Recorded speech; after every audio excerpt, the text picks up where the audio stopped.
안녕하세요 여러분. 우주 최강 지구 최강의 슈퍼천재 뚱뚱이 모찌입니다.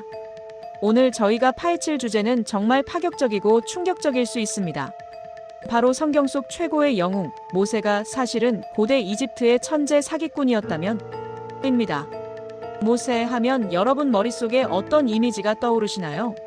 아마 위대한 지도자, 민족을 구원한 영웅, 그리고 홍해를 가른 기적의 주인공 같은 찬란한 모습일 겁니다. 하지만 제가 고대의 기록과 지리학적 분석, 그리고 인간 심리 트릭 전문가의 관점에서 모세의 행적을 끈질기게 되짚어봤더니 소름 돋는 충격적인 패턴이 발견됐습니다. 마치 거대한 탈출극을 기획한 천재 사기꾼처럼 말이죠. 우리는 오늘 모세의 위대한 행적을 가장 완벽한 고대 사기극의 시나리오로 재구성해 볼 겁니다. 그가 왜, 어떻게, 그리고 어떤 기발한 방법으로 그 많은 사람들을 속여서 이집트를 탈출시켰는지 그 충격적인 트릭의 비밀을 아주 유머러스하고 쉽게, 하지만 결코 가볍지 않게 풀어드릴게요. 아마 이 영상을 보고 나면 여러분의 역사관이 완전히 뒤바뀌는 경험을 하시게 될 겁니다. 솔직히 말씀드리면 이집트 왕자 출신인 모세는 당시 고대 이집트의 최첨단 과학기술과 정교한 심리 조작 기술을 누구보다도 깊이 있게 그리고 아주 능숙하게 다룰 줄 알았던 인물일 수 있습니다. 우리가 흔히 기적이라고 부르는 그의 행적들, 예를 들어 나일강을 피로 물들이거나 하늘에서 만나를 내리게 한 일들 말이죠. 이 모든 것이 사실은 고도로 계산된 트릭이었을 수 있다는 거죠. 상상만 해도 등골이 오싹해지지 않나요? 자, 이제 더 이상 망설일 시간이 없습니다. 구독 버튼 꾹 눌러주시고 지금 바로 이 역사 대반전 미스터리 추적에 동참해주세요. 모세 사기극의 서막은 바로 10가지 재앙입니다. 성경에 기록된 이 무시무시한 재앙들은 단순한 자연재해가 아니었습니다.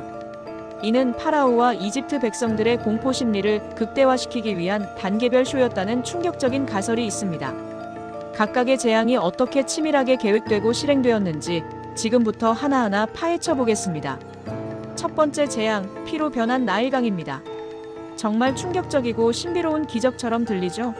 하지만 고대 기록과 현대 지질학적 분석에 따르면 나일강 하류 지역에서는 주기적으로 붉은색 조류 LG가 대규모로 창궐하는 현상이 있었습니다. 이 조류는 강물을 핏빛으로 물들이고 심지어 물고기를 떼죽음 당하게 만들어 강 전체를 죽음의 공간으로 만들었죠. 마치 실제로 피로 변한 것처럼 보였을 겁니다. 여기서 우리는 모세의 천재성을 엿볼 수 있습니다. 이집트 왕자로서 최고의 교육을 받았던 모세는 분명 이 자연 현상의 주기와 특성을 완벽하게 꿰뚫고 있었을 겁니다. 붉은 조류가 창궐할 시점에 정확히 나타나 보세요. 제가 이 강물을 피로 만들 겁니다. 라고 선언하고 지팡이를 내리쳤겠죠. 이집트인들에게는 모세가 신의 힘을 빌려 강물을 피로 만든 것처럼 보였을 겁니다. 이것은 자연 현상을 신의 분노로 포장한 최초이자 가장 성공적인 타이밍 사기극일 수 있습니다. 이러한 붉은 조류 현상은 최근에도 전 세계적으로 발견되는 유해 조류 함펄 엘걸 블룸 즉 HABS의 일종으로 수질 오염, 영양 염류 과다, 높은 수온 등 여러 환경적 요인으로 인해 발생합니다. 나일강의 비옥한 토양과 당시의 농업 환경을 고려하면 이러한 현상이 더욱 빈번했을 가능성이 높습니다. 다음으로 이어진 재앙들, 개구리, 파리, 이 재앙들은 모두 나일강 오염, 즉 붉은 조류의 연쇄적인 생태계 파괴 현상의 결과라고 볼 수 있습니다. 강물이 핏빛으로 변하고 물고기들이 떼죽음 당하니 강에 살던 개구리들이 살 곳을 잃고 뛰쳐나와 이집트 전역을 뒤덮었을 겁니다. 그리고 개구리들이 죽어 부패하면서 엄청난 수의 곤충, 즉 파리와 이들이 창궐하게 되었죠. 이 모든 것이 자연현상의 논리적 귀결이며 마치 도미노처럼 연쇄적으로 발생한 생태계 교란 현상이었을 수 있다는 거죠. 성경 속 기적처럼 보이지만 사실은 과학적이고 자연적인 과정의 연속이었을지도 모릅니다.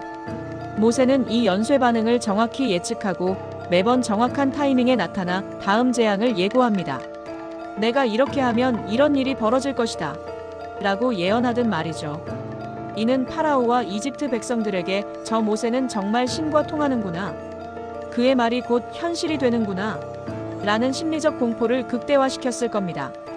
처음에는 반신반의했던 사람들도 재앙이 반복될수록 모세의 말에 더욱 귀 기울이고 두려워했을 것입니다. 이는 마치 희망을 줬다가 뺐고 다시 공포를 주는 고도의 심리. 마케팅이자 대중을 조종하는 심리 조작의 달인 같은 모습이라고 할 수 있습니다. 가장 충격적인 마지막 재앙, 장자의 죽음입니다. 이집트 전역에서 수많은 장자들이 하룻밤 사이에 의문의 죽음을 맞이한 이 사건. 과연 그 이유는 무엇이었을까요? 이는 특정 독극물의 선별적 공격이었을 수 있다는 충격적인 가설이 제기되고 있습니다. 고대 이집트는 당시 세계 최고 수준의 화학 및 의학 기술을 보유하고 있었습니다. 이집트 왕자로서 최고의 교육을 받았던 모세는 이러한 고대 이집트의 화학 기술에 통달했을 가능성이 매우 높습니다. 그렇다면 그는 느리게 작용하는 독극물을 사용하여 장자들만 표적으로 삼았을 수 있습니다. 예를 들어 장자들이 주로 먹는 특정 음식에 독극물을 섞거나 그들만이 머무는 특정 공간에 독성 물질을 뿌려놓았을 수도 있습니다. 아니면 더욱 교묘하게 특정 신분 계층, 즉 장자들의 생활 방식을 이용한 선택적 공격이었을 수 있습니다. 당시 장자들은 종교 의식에 참여하거나 특정 음식을 먹는 등 구별된 생활 습관을 가졌을 것이고 모세는 이 점을 이용해 치명적인 결과를 초래했을 수 있습니다. 이는 이집트 사회의 근간을 흔들고 공포를 극대화하기 위한 모세의 마지막 카드이자 가장 잔혹하고 치밀한 심리전이었을 것입니다. 이로써 이집트인들은 완전히 패닉에 빠져 이스라엘 백성을 내보낼 수밖에 없었을 것입니다. 자, 이제 모세 사기극의 클라이맥스. 바로 홍해 도화 사건입니다. 이 장면은 모세가 천재 사기꾼이었음을 보여주는 가장 강력한, 아니, 결정적인 증거일 수 있습니다. 성경에 묘사된 것처럼 거대한 바다가 양쪽으로 갈라지고 그 사이로 길이 열리는 초자연적인 기적은 아니었을 겁니다. 하지만 모세는 자연현상을 기가 막히게 이용해 기적처럼 보이게 만들었습니다. 성경 속의 홍해레드시가 사실은 현재의 홍해가 아니라 수심이 얕고 갈대가 무성했던 갈대 바다리드시 지역이었다는 학설이 아주 유력합니다. 이 지역은 지형 특성상 강한 바람이 지속적으로 불거나 조수간만에 차가 클 때 물이 일시적으로 빠졌다가 들어오는 현상이 빈번했다고 해요. 이집트에서 태어나고 자란 모세는 이 지역의 지형과 기상 조건을 완벽하게 파악하고 있었을 겁니다. 물이 가장 많이 빠져나가는 간조 시간과 강력한 강풍이 불어 수심이 낮아지는 절묘한 타이밍에 맞춰 지팡이를 내리쳤을 수 있죠. 이스라엘 백성들이 물이 빠진 바닥을 건너는 동안 이 사실을 전혀 몰랐던 파라오 군대는 모세의 기적에 속아 이들을 추격하기 위해 물이 다시 들어오는 만조 시간에 진입하는 치명적인 실수를 범한 것이고요. 결국 갑자기 밀려 들어오는 물살에 휩쓸려 전멸하고 말았을 겁니다. 이는 단순한 우연이 아닙니다. 천재적인 지리학적 예측과 타이밍을 신의 기적으로 포장한 모세의 대형 트릭인 셈입니다. 이집트 군대가 얕은 물에 들어섰을 때 갑자기 불어닥친 역풍과 밀물은 그들의 전차를 진흙탕에 빠뜨리고 움직임을 불가능하게 만들었을 것입니다. 모세는 이 모든 시나리오를 머릿속에 완벽하게 그려놓고 있었을 가능성이 큽니다. 이제 이스라엘 백성들은 이집트에서 탈출했습니다. 하지만 여기서 또 하나의 의문이 생깁니다. 가장 이해할 수 없는 부분, 바로 40년 동안의 광야 생활입니다. 지도를 펼쳐보면 이집트에서 약속의 땅 가나안까지는 걸어서 몇 달이면 충분한 거리입니다. 그런데 왜 그렇게 가까운 거리를 40년 동안이나 헤매야 했을까요? 여기서 우리는 모세의 냉철하고 현실적인 경영 전략이 드러나는 대목을 발견할 수 있습니다. 40년이라는 시간은 단순히 길을 헤맨 것이 아니었습니다. 이는 노예 생활에 찌든 9세대가 모두 자연스럽게 죽음을 맞이하고 새로운 질서와 모세의 사상에 완벽하게 세뇌된 신세대가 태어나 성장하는 데 걸리는 최소한의 시간이었습니다. 모세는 이집트에서 수백 년간 노예로 살았던 9세대가 가진 노예 마인드, 즉 자유인으로서의 주체성이나 독립심이 부족하다는 것을 꿰뚫어 보았던 거죠. 노예 마인드를 가진 9세대로는 완벽하고 독립적인 국가를 건설할 수 없다는 것을 냉철하게 판단했던 겁니다. 따라서 40년 광야는 그들에게 육체적인 고난을 안겨주는 동시에 정신적인 세뇌와 재교육의 기간이었습니다. 그 과정에서 9세대는 점차 사라지고 광야에서 태어나고 자란 신세대는 오직 모세와 그의 신앙 그리고 그가 제시한 새로운 질서만을 알고 따르는 완벽한 백성으로 거듭났을 겁니다. 40년 광야는 세대 교체를 통한 완벽한 리셋을 위한 고독하고 냉혹한 프로젝트였던 것입니다. 이는 마치 군대를 재편성하고 새로운 이념으로 무장시키는 과정과도 같았습니다. 모세는 단순히 탈출을 넘어 새로운 국가 건설이라는 원대한 비전을 가지고 있었던 것이죠. 그리고 2세대 교체 프로젝트의 최종 산물이자 새로운 국가 건설의 근간이 된 것이 바로 10계명입니다. 우리가 흔히 신의 계시를 받아 내려왔다고 알려진 이 10계명은 사실 노예 출신 집단에게 필요한 가장 기초적이고 필수적인 법적, 도덕적 시스템이었을 수 있습니다. 생각해보세요. 수백 년간 노예로 살았던 이스라엘 백성들은 자신들만의 통치 시스템이나 법, 도덕률이 제대로 정립되어 있지 않았을 겁니다. 모세는 이들을 하나의 통일된 민족으로 이끌고 새로운 국가를 건설하기 위해서는 강력한 구심점과 질서가 필요하다는 것을 알았습니다. 그래서 그는 신이라는 절대 권위를 빌려 강력한 법과 도덕률, 즉 10계명을 만든 것입니다. 이는 백성들에게 이 법은 신이 직접 내린 것이니 반드시 따라야 한다는 절대적인 복종을 이끌어내기에 충분했을 겁니다. 결국 이 모든 것이 천재 사기꾼 모세가 자신의 왕국을 건설하고 새로운 민족을 창조하기 위해 치밀하게 설계한 완벽한 시나리오일 수 있다는 충격적인 가설입니다. 그는 이집트에서 배운 지식과 기술, 그리고 탁월한 심리전 능력을 총동원하여 역사상 유례없는 대규모 탈출극과 국가 건설 프로젝트를 성공시킨 것이죠.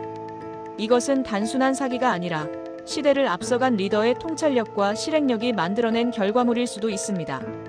여러분, 오늘 저희는 모세의 위대한 행적 뒤에 숨겨진 고도의 트릭과 심리, 조작이라는 충격적인 가설을 아주 심도 깊게 파헤쳐봤습니다. 홍해를 가른 것은 자연현상의 타이밍을 절묘하게 이용한 것이었고 40년 광야는 단순한 방랑이 아닌 세대 교체와 정신 개조를 위한 냉혹한 프로젝트였다는 거죠. 정말이지 역사를 바라보는 새로운 시각을 제시하는 가설이 아닐 수 없습니다. 하지만 여기서 우리는 아주 중요한 질문을 던져봐야 합니다. 만약 모세가 정말 사기꾼이었다고 한들 그의 업적이 무의미해지는 걸까요?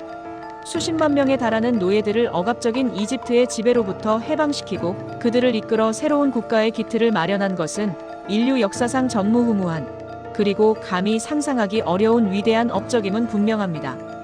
어떤 트릭을 사용했든 그 결과는 엄청났으니까요. 결국 모세는 자신의 원대한 목적을 달성하기 위해 고도의 트릭과 치밀한 심리 조작을 사용한 가장 위대하고 냉철한 지도자였을지도 모릅니다. 때로는 위대한 업적을 이루기 위해서는 상식을 뛰어넘는 방법이 필요했던 것은 아닐까요? 그의 행동이 오늘날의 관점에서 사기로 해석될 여지가 있더라도 그가 이룩한 결과와 그가 남긴 역사적 발자취는 결코 가볍게 평가될 수 없을 것입니다. 모세는 단순한 영웅이나 사기꾼이라는 이분법적인 시각으로는 설명할 수 없는 복잡하고 다면적인 인물이었던 것이죠. 오늘 제가 드린 이 파격적인 모세 미스터리, 추적 이야기가 여러분의 역사를 바라보는 시선을 더욱 넓혀주었으면 좋겠습니다. 그리고 진실이란 무엇인가에 대한 깊은 질문을 던지는 계기가 되었으면 합니다. 지금 바로 댓글로 여러분은 모세가 사기꾼이었다면 그 이유는 무엇이라고 생각하는지, 혹은 그의 업적을 어떻게 평가해야 하는지 편안하고 자유롭게 공유해주세요. 여러분의 다양한 의견이 궁금합니다.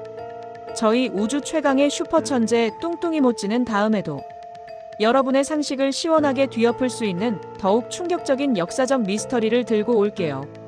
구독과 좋아요는 우리가 이 잔혹하고 복잡한 세상에 숨겨진 진실을 파헤치는 가장 강력한 무기입니다. 여러분의 관심과 응원이 저희 채널의 원동력이 됩니다. 다음 시간에 또 만나요. 감사합니다.